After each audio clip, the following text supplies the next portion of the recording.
तो स्वागत है आप सभी का। कुछ प्रश्न थे कुछ लोगों के, जैसे कि अष्टक वर्ग में अगर शनि को 4 से कम पॉइंट मिल जाएं तो किताबों को पढ़ने के बाद लोगों को ऐसा लगता है कि ये तो बहुत ही खराब जिंदगी दर्शाने लगेंगे। या कभी-कभी हम चीजों को ऐसे देखते हैं कि मंगल की राशि में बैठे हुए हैं शनि 8 नंबर की राशि में, 1 नंबर की राशि में, तो बहुत ही खराब फल देने लगेंगे। इस तरीके से चीजों को कनेक्ट करना मेरे हिसाब से गलत होगा, क्योंकि शनि जैसे जो ग्रह हैं वो एक राशि में 2.5 साल तक बैठते हैं। और अगर शनि जैसा ग्रह किसी राशि में 2.5 साल बैठे तो इसमें शनि की भी क्या गलती। हम लोगों ने एक धारणा बना ली है कि ये जो ग्रह है ये खराब है और हमें इसे बिल्कुल खराब ही मान लेना है। मतलब ऐसा समझ लीजिए, आपकी आदत है चोरी करने की, झूठ बोलने की, तो आप जज को अच्छा आदमी मानोगे क्या? आप तो कहोगे वो जो जज है ना, वो तो सजा ही देता है, वो तो बहुत बुरा इंसान है। तो अगर आपके कर्म ठीक है तो आप उसको भी क्यों बुरा मानोगे? कोई भी ग्रह, कोई भी ग्रह उसको बुरा कहना एक्चुअल में अपने आप में ही एक हंसी के पात्र के बराबर वाली बात है। हमारे जो बड़े बड़े ग्रंथ हैं या बड़ी बड़ी चीजों के बारे में आप जब पढ़ोगे तो आप देखोगे, कहीं हम बात करते थे कि कोई बहुत बड़ा डाकू हुआ करता था, उन्होंने उस चीज को छोड़ा और वो सुधर के अच्छे कामों में लग गए। तो जब इंसान बदल सकता है तो फिर ग्रह ही ऐसा मान लेना कि नहीं वो तो क्रूर है, वो ये है और वो है, वो बुरा ही करेगा, ऐसा कुछ नहीं है। हर कोई ग्रह अपनी ओर से पॉजिटिव है, और जब कोई चीज पॉजिटिव है तो उसके साथ कहीं ना कहीं नेगेटिव चीज को जुड़ना ही पड़ेगा। आप दुनिया में कोई एक ऐसी बॉडी साइंटिफिकली भी लेकर आ जाओ जिसमें आप कहो कि सिर्फ पॉजिटिव ही चार्ज है, नेगेटिव चार्ज नहीं। अगर सिर्फ पॉजिटिव चार्ज है तो वो बॉडी डिस्टेबल हो जाएगी, क्योंकि जब तक पॉजिटिव और नेगेटिव दोनों सेम अमाउंट में नहीं मिलेंगे तब तक वो चीज न्यूट्रल नहीं होगी। दुनिया का कोई सा भी रिएक्शन तब तक कंप्लीट नहीं होता जब तक कि वो अपने आप को न्यूट्रलाइज ना कर ले। इस बात को हमेशा ध्यान रखने की जरूरत है। शनि हो, सूर्य हो, मंगल हो, इनकी अपनी एक नेचर है। उसमें बात होती है कि भाई इसका ये देने का तरीका है। अब हलवाई के पास आप जाओगे तो उसका एक कार्य क्या है? खाना बनाना। तो वो खाने वाली चीजों के ऊपर ज्यादा अच्छा काम कर रहा होगा। अब आपको कोई लकड़ी का काम करना है तो आप बढ़ई के पास जाओगे, वो उस काम को अच्छा कर सकता है। तो वो उसका अपना काम करने का तरीका है। एक सुनार और एक लोहार दोनों के अपने काम करने के तरीके हैं, दोनों में जो स्ट्रेंथ चाहिए वो अलग अलग है। तो उसी हिसाब से हर ग्रह की अपनी एक पोटेंशियल है। उसका ये मतलब नहीं कि आप उसको उसके लिए खराब मान लो। ठीक है, जिंदगी में कभी इस वाली चीज को लेके मत चलना आपकी किसी ने कहा भाई मंगल है तो खराब है, शनि है तो खराब है, दुखों का कारक है। अरे दुखों का कारक है तो क्या आपकी जिंदगी में शनि की दशा ही नहीं लगती किसी को जिंदगी में, तो क्या वो इंसान दुखी नहीं होता? क्या होता है? अब क्या शनि की दशा नहीं है उसके बाद भी दुखी है तो अब उसमें शनि जिम्मेदार थोड़ी ना है। हर ग्रह खुशियां देगा तो हर ग्रह दुख भी देगा। ऐसा नहीं है कि चंद्रमा दुख नहीं दे सकता, ऐसा नहीं है कि सूर्य दुख नहीं दे सकता। ठीक है, ऐसी मानसिकताओं से अपने आप को बचाइए, क्योंकि जितना नेगेटिव इंसान होता जाएगा उतनी ही कुछ लोगों की कमाई बढ़ जाती है। ये बात ध्यान रखिएगा। ठीक है, अब समझिए, शनि को पहले बहुत क्लियर कंसेप्ट से समझ लीजिए। शनि आखिरकार है क्या चीज? अगर हम उसको फिजिकल लेवल पे देखने की कोशिश करते हैं तो माना जाता है वो एक धुआं है। ठीक है, गैशियस है, गैशियस प्लैनेट माना जाता है शनि को। और क्योंकि वो सूर्य से बहुत ज्यादा दूर है, इस वजह से उस तक जो रोशनी है वो धीमी धीमी उसमें पहुंचती है, बहुत देर से पहुंचती है। तो हम उसको अंधेरे का ग्रह मान लेते हैं।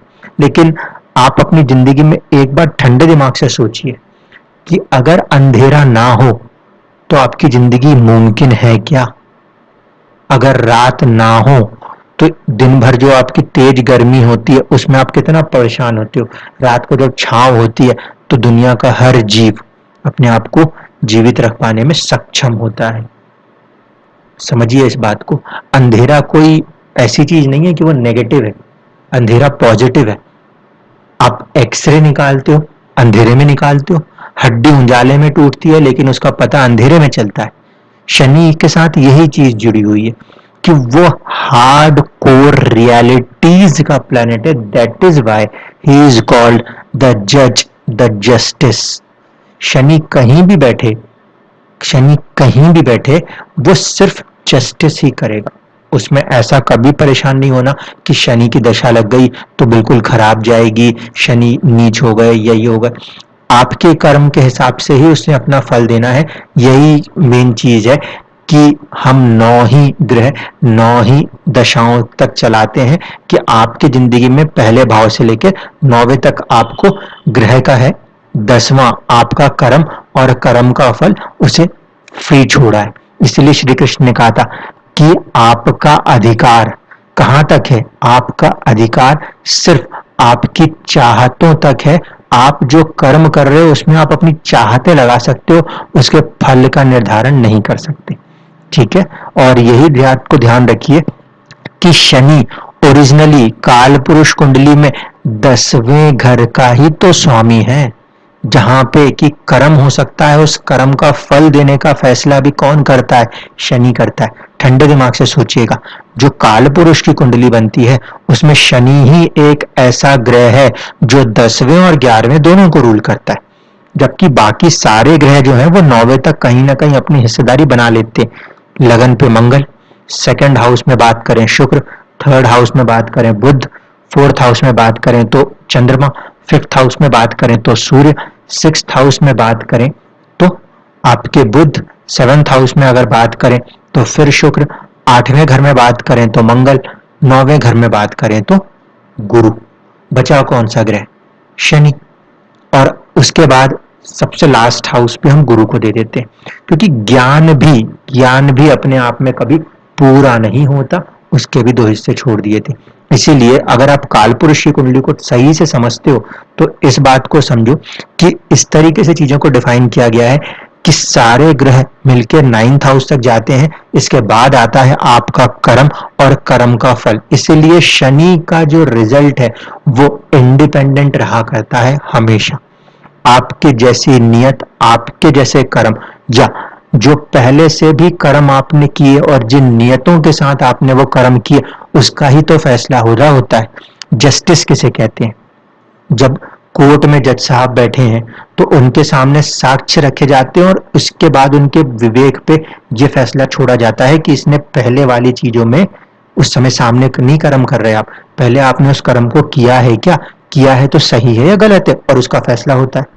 तो यही चीज शनि के साथ है। ठीक है, आई होप कि शनि को लेकर अब आपके अंदर एक पॉजिटिविटी आनी चाहिए। आप अपने कर्मों को अगर पॉजिटिव करोगे तो शनि आपका कोई नेगेटिव नहीं करते। हाँ, अगर आपके अंदर कोई भी ऐसी क्वालिटी है जिससे कि आपको किसी के साथ बुरा आपने किया, आपको डर लगता है, तो फिर आपको शनि से डरने की जरूरत है। फिर आपके लिए कोई भी जज, किसी क्रिमिनल के लिए दुनिया का कोई भी जज अच्छा इंसान कैसे हो सकता है? जाहिर सी बात है। ठीक है, चलिए अब आ जाइए, ये जो कुंडली हम चर्चा करेंगे, जहां पे मैं आपको बोलूंगा कि शनि 0 पॉइंट में है अष्टक वर्ग में, ये कुंडली है श्री महात्मा गांधी जी की। ठीक है, बहुत ही प्रोमिनेंट पर्सनालिटी की कुंडली में आप सोच लीजिए, शनि जो है जिस भाव में बैठा था उस भाव में अष्टक वर्ग के अंदर 0 पॉइंट लेके बैठे हुए थे। ये शनि बैठे हैं और ये शनि जहां पे बैठे हैं सेकंड हाउस, वहां पे उन्हें 0 पॉइंट मिलते हैं। अब आप बता दीजिए, मानता हूं मैं कि इंसान का जो जन्म था, जो जीवन था, वो किस तरह से बीता? वो इस तरह से बीता जैसे कि एक फकीर का जीवन बीतता है। तो हम ये कह सकते हैं कि कुछ हद तक जब शनि इस लेवल पे आ जाए तो वो इस बात को दर्शाता है कि बहुत ज्यादा गरीबी होगी। लेकिन क्या क्या उसे गरीबी मानी जाए? एक ऐसा इंसान जिसके पीछे एक पूरा समाज लगा हो, जो एक कोई चीज कह दे उसके पीछे पूरा समाज खड़ा हो जाता हो, उनके लिए क्या धन क्या संपदा नहीं मिलती होगी, उनको मिल जाती होगी, गाड़ियों में घूमने को उनको भी मिला। लेकिन शनि का अपना जो नेचर है, शनि उस नेचर के हिसाब से काम कराता है। इस कुंडली में जब हम देखते हैं तो शनि हमें मंगल की 8 नंबर की राशि में दिखता है, 20 डिग्री का शनि है, ज्येष्ठा नक्षत्र में बैठा हुआ है। ज्येष्ठा नक्षत्र के हिसाब से देखें तो बुध का नक्षत्र है। बुध इस कुंडली में 9th हाउस का भी लॉर्ड है और साथ साथ 12th हाउस का भी लॉर्ड है। ठीक है, तो यहाँ पे अगर हम राशि के अंदर नक्षत्र पे देख लें तो एक कनेक्शन शनि का जिस नक्षत्र में बैठे हैं उसका संबंध कहाँ से आता है, वो आता है आपके नवम भाव से, किस्मत से आता है, और एक आता है 12th हाउस से। पहली चीज ये समझ में आती है। 8 नंबर की राशि को भी हम थोड़ा सा परेशानियों की राशि मानते हैं, जिंदगी में बहुत सारी परेशानियां रही होंगी। सेकंड हाउस में ही शनि बैठे हैं तो उनके बोलने के ढंग के ऊपर कहीं ना कहीं बहुत शांति के साथ, बहुत ही कम बोलना, चुपचाप रहना, ऐसी वाली चीजें वहां नजर आती। ठीक है, अब देखिए कि जिस शनि को हम यहाँ पे कनेक्ट करने की कोशिश कर रहे हैं वो 0 पॉइंट रखता है, लेकिन कुछ और इंपॉर्टेंट पहलू है उनको भी देख लेना चाहिए। वो ये कि जो इनका शनि है वो सबसे ज्यादा बलवान ग्रह है। ठीक, सबसे ज्यादा बलवान ग्रह है शनि, षडबल में उसके बराबरी पे कोई नहीं था, एक कंडीशन। दूसरी कंडीशन, क्योंकि ये जो लगन है इनका, ये लगन है 7 नंबर से बनने वाला, तो यहां पर शनि जो है वो चौथे और पंचम भाव के स्वामी होते हैं। इस वजह से, इस वजह से कहीं ना कहीं वो योग कारक ग्रह है। अब आप मुझे ये बताओ, आपका योग कारक ग्रह अष्टक वर्ग में ऐसी जगह बैठा है जहां उसे 0 पॉइंट है, जहां उसे कोई ग्रह सपोर्ट नहीं कर रहा, उसके बावजूद क्या महात्मा गांधी जी के पास चौथे भाव का सुख, चौथा भाव क्या है, जनता, और पंचम जो है वो होता है जनता की प्रॉपर्टी। ठीक, तो वो दोनों का सुख उनके पास था या नहीं था? था, क्योंकि शनि अपने आप में बहुत ज्यादा बलवान ग्रह है। ये जिंदगी में एकांतवास ले आएगा, अकेलापन ले आएगा, हम सब जानते हैं कि ये उनके साथ था।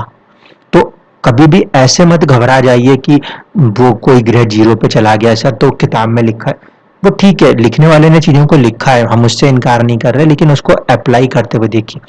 सन्यासी होना, फकीर होना, इसका ये मतलब थोड़ी है कि वो दुनिया को छोड़ के हिमालय चले गए, है ना। इस बात को ध्यान रखते हुए हमेशा चलना है। अब देखिए इस कुंडली में कैसे कैसे योग फॉर्म हुए। 7वें घर की दशा क्या मृत्यु तुल्य कष्ट ही देगी या कुछ और भी चीजें देती हैं, इसको भी देखते हैं। ठीक है, चलिए अब इस कुंडली में योग को समझने की कोशिश करिए। पहली बात, इनका जन्म जो हुआ है वो सुबह 7 बजे के बाद हुआ है, दिन था शनिवार, जो होरा बनता है उस समय का वो भी शनि का ही था, यानी कि जो उनका होरा लॉर्ड है वो शनि खुद है। शनि किन दो भाव को रूल कर रहा है, वो रूल कर रहा है कहीं ना कहीं 4th हाउस और 5th हाउस को। इसका मतलब है कि 4th हाउस जनता और 5th house, 4th house Motherland के साथ भी जुड़ता है और 5th हाउस जनता का सुख भी है। ये दोनों ही चीज इस कुंडली में बहुत प्रोमिनेंट है, और इन्होंने किसी पद पे बैठ के इस चीज को हासिल नहीं किया, इन्होंने अपने दम पर उसे हासिल किया है। इस बात को समझिए। खुद कई बार तो क्या होता है कि हम लोगों को इसलिए जानते हैं कि हाँ वो पद पे बैठे हैं। जो इंसान पद पे बैठता है, जिस दिन वो पद से उतर जाता है, उस इंसान की जिंदगी पद के ही अधीन रह के खत्म हो जाती है। लेकिन कुछ लोग अपनी जिंदगी को पद से ऊपर ले आते हैं, और जो लोग जिंदगी को पद के ऊपर ले आते हैं वो जिंदगी के बाद भी याद रखे जाते हैं। आज की तारीख में आप बहुत सारे प्रधानमंत्रियों की मृत्यु हो चुकी है, उनके बारे में देखते हो, लेकिन कितने लोगों को श्रद्धा सुमन चढ़ाने के लिए इस देश के लोग जाते हैं। देश के लोगों को छोड़ दीजिए, अगर आप मीडिया में भी देखोगे तो आपको चुनिंदा 4-6 नाम ही नजर आते हैं। कभी आपने ये नहीं सुना होगा कि आज पीवी नरसिम्हा राव जी की बरसी है तो वहां पे कोई भी फूल चढ़ाने गए। मीडिया भी कवर नहीं करता, क्यों? क्योंकि जब तक इंसान पद पे था तब तक उसकी पूछ थी। आज वो पद खत्म, वो इंसान खत्म, उसकी पूछ खत्म। लेकिन कुछ लोग ऐसे मिलते हैं जिनके पास कोई पद नहीं था, उनकी पूछ थी, आज भी उनके फॉलोवर्स हैं। इसमें बहुत सारे लोग ऐसे मिलेंगे, जैसे आपको भी श्री श्री रविशंकर जी मिल जाएंगे। उनका खुद की अपनी एक पर्सनैलिटी है, उसकी वजह से उनका एक पद क्रिएट हो गया। इंसान खुद अपने दम पे अपने लिए पद क्रिएट कर जाएगा। समझ रहे हो आप? Shani, this is called Shani, सबसे स्ट्रॉन्गेस्ट प्लेनेट शनि, ये है शनि। अब इसमें देखिए योग कैसे बन रहे हैं कुंडली में, कैसे वो काम कर रहे हैं। इस कुंडली के अंदर फर्स्ट हाउस का लॉर्ड वीनस बैठा हुआ है। बहुत सारे लोगों को ये ऐसा लगता है कि फर्स्ट हाउस का लॉर्ड फर्स्ट हाउस में बैठे तो वो उसको कंप्लीट लग्नेश मानते हैं। हम यहाँ पे ऐसे मानते हैं कि वो हेल्थ को अच्छा रखने की कोशिश कर रहा है। फर्स्ट हाउस का ही लॉर्ड यहाँ पे एट्थ हाउस का भी लॉर्ड है। एट्थ हाउस का लॉर्ड फर्स्ट हाउस में बैठ जाए, मेरा पहला लॉजिक वही वाला था कि ऐसी कंडीशन में मैरिजेस के अंदर चुनौती खड़ी कर देगा, उनकी जिंदगी में चीज दिखाई देती है। फिर देखिए शुक्र अपनी ही राशि में और मूल त्रिकोण राशि में बैठा है, बहुत पॉजिटिव बात है। अगर मैं शुक्र को लग्नेश बना दूं तो फिर इंसान की दिमाग में फीमेल फैक्टर्स और मनी फैक्टर्स आने चाहिए, क्योंकि शुक्र जो है वो धन का कारक है, वो नृत्य और इन सारी चीजों का कारक है, वो कहीं ना कहीं महिलाओं के साथ जुड़ने का कारक है, वो व्यापार का कारक है। तो क्या उनके दिमाग में ये चीजें इतनी आपको नजर आती हैं? सराउंडिंग्स में फॉलोअर्स हैं, उनको साइड लाइन करके चलिए। थॉट प्रोसेस की बात है। थॉट प्रोसेस जो है वो होती है मिड पॉइंट लॉर्ड का काम। इस कुंडली में जो मिड पॉइंट लॉर्ड बनेंगे वो बनेंगे मंगल, चित्रा नक्षत्र के स्वामी। और मंगल कैसा ग्रह है? देश प्रेम का ग्रह है, और मंगल लगन में ही बैठा हुआ है। ठीक है, इसलिए शुक्र के ऊपर मंगल जो है, थॉट प्रोसेस में मंगल ज्यादा प्रोमिनेंट ग्रह बनता हुआ नजर आता है। 28 डिग्री का मंगल बैठा हुआ। इसके साथ साथ वहां पे बुध भी बैठे हैं, और बुध जो है वो डायरेक्शनल स्ट्रेंथ लेके बैठे हैं। तो शुक्र और मंगल इन दोनों से ज्यादा पोटेंशियल किसमें है? वो है बुध में, क्योंकि उसके पास दिशा बल है, यानी कि अपॉर्चुनिटीज को कैच करने का काम बुध कर सकता था इस कुंडली में। ये साथ बहुत पॉजिटिव था। जबकि बुध 12th हाउस का स्वामी है, लेकिन वो किस्मत 9th हाउस का भी स्वामी है। इसलिए अगर योग फॉर्मेशन को रीड किया जाएगा तो अष्टम का, नवम का, फर्स्ट हाउस का, 12th हाउस का संबंध है। मंगल इस कुंडली में 7th और 2nd लॉर्ड है, और वो भी इनके साथ कनेक्ट हो गए हैं। तो 7th का कॉम्बिनेशन 9th के साथ कनेक्ट हो रहा है और फर्स्ट हाउस के साथ कनेक्ट हो रहा है। इतनी चीज को समझ लीजिए। अब मैं इंपॉर्टेंट बात करूं। इंपॉर्टेंट बात यह है कि जिस समय ये भारत में आए और इन्होंने अपनी कमांड शुरू करी, वो पीरियड था 1915 के बाद का। ठीक है, तो जो इनकी दशा के अंदर अगर हम जाएंगे तो हम देखेंगे कि ये उसके पहले विदेश में रहे हैं। 1915 में इनकी भारत में वापसी हुई है। अब इस चीज को समझने के लिए मंगल से पहले दशा किसकी होती है? चंद्रमा की दशा होती है। अब देखिए कुंडली के अंदर चंद्रमा जो है, जो कि 10th हाउस के लॉर्ड थे, वो राहु के साथ बैठे थे। राहु जो है वो विदेश का फैक्टर कनेक्ट करता है। ठीक है, इसलिए चंद्रमा की दशा के अंदर इन्होंने विदेश जाकर वहां पे कहीं ना कहीं अपने कामों को किया है। पहली कंडीशन फुलफिल हुई। मंगल का संबंध बुध के साथ होना, जो कि 12th लॉर्ड है, इसलिए भी जातक विदेश जाने की सोच रख सकते हैं, और कर्म भी उनको लेकर जा रहा था। दोनों कॉम्बिनेशन पूरे हुए। जैसे ही मंगल की दशा आई, अब मंगल यहां बहुत प्रोमिनेंट हो गया। क्यों? क्योंकि वो मिड पॉइंट लॉर्ड है, वो सोच का प्लेनेट हो गया ना वहां पे। तो जागृति हो गई। किस बात की जागृति? मुझे क्या करना है, मेरे जीवन का मकसद क्या है, उसकी जागृति हो गई। और जब वो मकसद की जागृति हो गई, उसके पहले महात्मा गांधी जी की जो वैल्यू थी इंडिया के अंदर और इंडिया से बाहर, आप उसको कंपेयर करके देखिएगा। उस समय इतने साधन संसाधन नहीं थे कि वो बाहर जितने अच्छे काम कर रहे थे उनको लोग, गिनती के पढ़े लिखे लोग, बस पढ़ के किताबों में भूल जाते थे, अखबारों में भूल जाते थे। लेकिन जब मंगल की दशा आई तो मंगल, क्योंकि फर्स्ट हाउस का मिड पॉइंट लॉर्ड था, उसने जागृत किया कि मैं किस लिए आया हूं, किस लिए आए हैं। शनि को देख लीजिए, ट्रांसफॉर्मेशन की राशि में बैठे हैं, मंगल की राशि में बैठे हैं, प्रभावित करेंगे कि नहीं करेंगे। गुरु को देख लीजिए, मंगल की राशि में बैठे हैं, प्रभावित करेंगे कि नहीं करेंगे। इस वजह से कहीं ना कहीं जैसे ही मंगल की दशा आती है, 1915 से भारत की ओर वापसी होती है, और यहाँ पे आजादी की लड़ाई के लिए उनकी अपनी सेवाएं शुरू होती हैं। और जैसे जैसे ये मंगल आगे बढ़ता है, अब मंगल कहाँ का स्वामी है? 7th हाउस का। किसको साथ में लेकर चल रहे हैं? साथ में लेकर चल रहे हैं जनता को। सत्याग्रह की बात हो रही है। ठीक है, तो जनता को साथ में लेकर चल रहे हैं। क्या पीछे छूट रहा है? वैवाहिक सुख पीछे छूट रहा है। सेवेंथ हाउस का लॉर्ड की दशा चलेगी तो ऐसा मेंशन किया गया है कि चुनौतियां जो है कई बार आपके पार्टनर्स के ऊपर आ रही होती है, कभी कभी हम उसको सेल्फ पर भी देख सकते हैं। अगर सेल्फ पर हो रही होगी तो हमें यहाँ पे प्रिकॉशन लेना होता है regarding the health of own, ठीक है। अन्यथा मोस्टली जो आपका सेवेंथ हाउस का लॉर्ड है वो किसी दूसरे भाव का भी स्वामी होगा, इसको ध्यान रखना। जैसे यहाँ पर जो मंगल है वो सेवेंथ के साथ साथ सेकंड हाउस का लॉर्ड है जो कि सेवेंथ से एट्थ है, इसीलिए मंगल की दशा में उनको और ज्यादा एक्टिवली देश के ऊपर काम करना पड़ा और इस वजह से उनकी मैरिज लाइफ में वो थोड़ा सा कम समय दे पाए।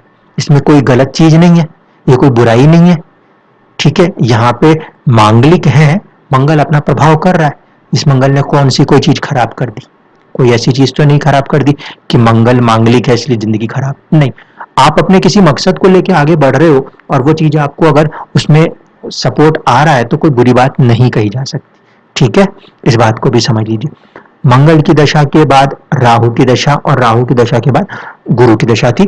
गुरु जो है वो मृत्यु के कारण क्यों बनेंगे, जिसको भी आप समझ सकते हो, क्योंकि देख लीजिए लगन कुंडली में वो सेवंथ हाउस में बैठे हैं। सेवंथ हाउस में बैठा हुआ ग्रह जो है ना वो मृत्यु देने की पूरी चेष्टाएं कर सकता है। अब चलते हैं हम इनके नवमांश के ऊपर। एक तरफ आपके पास ओरिजिनल नवमांश है जिसमें कि 8 नंबर से नवमांश बन रहा था, इसलिए जब मंगल की दशा आई तो कहीं ना कहीं नवमांश यानी कि जो वो किस्मत है उसमें भी कहीं ना कहीं इम्पैक्ट देखने को मिला। अगर मैं उस कुंडली को लगन कुंडली के बराबर कर दूं तो मुझे ये देखने को मिलता है कि इनके कुंडली में जो हमारा सोचने का ढंग है मंगल वो कनेक्ट हो रहा है कहाँ पे, 8वें भाव से और शुक्र के साथ कनेक्ट हो रहा है। 8वां भाव जो है वो क्या दर्शाता है, वो दर्शाता है ट्रांसफॉर्मेशंस, ठीक है। तो किस्मत से मंगल की दशा आने पे उनके दिमाग के अंदर एक पूरी भारत को ट्रांसफॉर्म कर देने का थॉट क्रिएट हो गया, ठीक है। दूसरी चीज को समझिए कि इस कुंडली में जो आपका 10th हाउस का लॉर्ड है चंद्रमा, वो छठे भाव में बैठा हुआ दिखता है। किस्मत से ये जो छठा भाव है ये किसके ऊपर काम करा सकता है, जब कभी भी चंद्रमा छठे में बैठ रहा है और 12वें को देख रहा है तो अपनी अमृतमय दृष्टि 12वें पे लगा रहा है। कोर्ट कचहरी जैसे काम जो है वो, क्योंकि लड़ाई झगड़े वाली चीजों को सुलझाने में मदद करेगा चंद्रमा किस्मत से, ये कॉम्बिनेशन दिखाई देता है। लगन कुंडली में भी हम अगर देख लेते तो मंगल के ऊपर गुरु की दृष्टि, मंगल की राशि में शनि और गुरु का बैठ जाना, ये संबंध स्थापित कर रहा था मंगल का किनके साथ, ये संबंध स्थापित कर रहा था मंगल का गुरु और शनि के साथ। इस लॉजिक को अगर आप पकड़ पाओ तो आपको एक बात समझ में आएगी। जब हम बार बार राशि परिवर्तन की बात करते हैं योगों में तो इस बात को कभी नहीं भूलना चाहिए कि जब ग्रह किसी भी दूसरे ग्रह की राशि में जाता है तो उस राशि में बैठने के कारण भी वो एक तरफा संबंध बनाता है, ठीक है। तो वो चीज वहां पे बन रही थी। अब दूसरी चीज को देख लीजिए, शनि जो हमारा प्राइम फोकस पॉइंट था, जिसे हम देख रहे थे कि हमारे अष्टक वर्ग में 0 पॉइंट पर है, वो ग्रह जब नवमांश में आते हैं तो वो 10 नंबर की अपनी ही राशि में आके बैठ जाता है और ना सिर्फ कि 10 नंबर की राशि में बैठता है बल्कि बुध को साथ में ले लेता है। तो यहाँ पर इनके नवमांश में इनके शनि का संबंध इनके बुध के साथ हो रहा है। बुध जो है वो 12th लॉर्ड भी है और 9th लॉर्ड भी है। शनि योग कारक ग्रह है, 4th हाउस लॉर्ड भी और 5th हाउस लॉर्ड भी है। तो ये अपने आप में बहुत ही बेहतरीन राजयोग बन जाएगा। तो ये चीज इनकी जिंदगी में बनी और कहाँ पे बनी, 4थे भाव में जाके बन गई। कौन सा भाव है, जनता का है, इसीलिए मृत्यु के बाद भी जन्मों जन्मों तक आज तक याद रखे जाते हैं। अब आप इनके दशमांश को भी देख सकते हो। दशमांश में हम आते हैं तो दशमांश वैसे 9 नंबर से बन रहा था, लगन के तुल्य फिर कर दिया। सूर्य नीच राशिस्थ नजर आते हैं लेकिन कहां पर है, केंद्र में है, 1st हाउस में। ओरिजिनली तो नहीं थे, जब मैंने उसको लगन के बराबर किया तब आए। और सूर्य नीच है तो क्या, सरकार के विरुद्ध, सरकार सूर्य नीच उसके विरुद्ध। तो उन्होंने अपने कर्म के लिए किसके विरुद्ध लड़ाई लड़ी, उस समय की जो सत्ता थी, जो सरकार थी, उसके विरुद्ध लड़ाई लड़ी। उनका 10th हाउस के अंदर देखा जाए तो राहु है और राहु वर्गोत्तम हो गया। लगन कुंडली में भी वही था, यहाँ भी वही है, इसीलिए भले उसके अंदर उतना बल ना हो लेकिन वर्गोत्तम है। इसीलिए राहु कहाँ ले जाता है, पॉलिटिक्स में। तो महात्मा गांधी जी पॉलिटिक्स में भी आए। शनि को देख लीजिए, जो फोर्थ हाउस का लॉर्ड है वो फोर्थ हाउस में बैठा हुआ है, फिर उसको बुध का समर्थन हासिल है, गुरु का समर्थन हासिल है, राहु केतु की एक्सेस है। ठीक है, अब राहु केतु की एक्सेस है तो परेशानियों के साथ काम होगा, कोई दो राय नहीं है। कई बार विड्रॉ करने पड़े हैं कई आंदोलनों को, किया उन्होंने, लेकिन गुरु का सपोर्ट है, बुध का सपोर्ट है, ये दो नेचुरल शुभ ग्रहों का सपोर्ट है। फिर आप इस कर्म को देखो कि D10 का जो चार्ट है जिसे मैंने लगन के तुल्य किया है, उसमें शनि जो कि कर्म का प्लेनेट है, उसको साथ किसका मिल रहा है? उसको साथ मिल रहा है गुरु का, छठे भाव का, संघर्ष का। उसे साथ मिल रहा है 12वें घर का, बुध का, विदेशी ताकतों के खिलाफ लड़ाई लड़ने के लिए सपोर्ट मिल रहा है। शनि का सपोर्ट है जो कि 5th हाउस का भी स्वामी है, जनता का सपोर्ट मिल रहा है, 4th हाउस का भी स्वामी है। चंद्रमा जो है जो कि ओरिजिनल 10th लॉर्ड बन रहे हैं, वो कहां जाके बैठ रहे हैं? गुरु की राशि में बैठ रहे हैं, पराक्रम भाव में बैठ रहे हैं। तो उन्होंने अपने पराक्रम को दिखाते हुए ही सारी चीजों को किया है और इसकी वजह से वो इन चीजों को हासिल कर पाए। तो अब आप समझ सकते हो कि ग्रह सिर्फ इसलिए कमजोर नहीं बताना कि वो 0 पॉइंट लेके बैठ गया, ऐसी बात कभी नहीं करना। उनकी अपनी स्ट्रेंथ को समझिए, उसके स्ट्रेंथ को समझने के साथ साथ बाकी की चीजों को भी कनेक्ट कीजिए। ऐसा घबराने की जरूरत नहीं है कि सर मेरा तो अष्टक वर्ग में ना ये ग्रह बहुत कम पॉइंट में मिल गया तो मेरी जिंदगी खराब है, ऐसा कुछ नहीं है। फिर कुछ लोग बोलते हैं वो उन लोगों ने बोला है कि शनि खराब है। दुनिया में कोई ग्रह खराब नहीं है। जब हम पे आपदा आती है तो सेना आती है, सेना बनाने के लिए मंगल लगता है, सेना बनाने के लिए शनि लगता है। ठीक है, तो हर ग्रह अपनी अपनी कैपेसिटी में अच्छा होता है।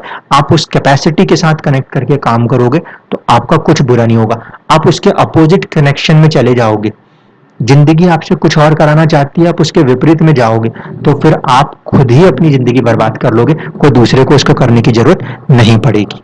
धन्यवाद।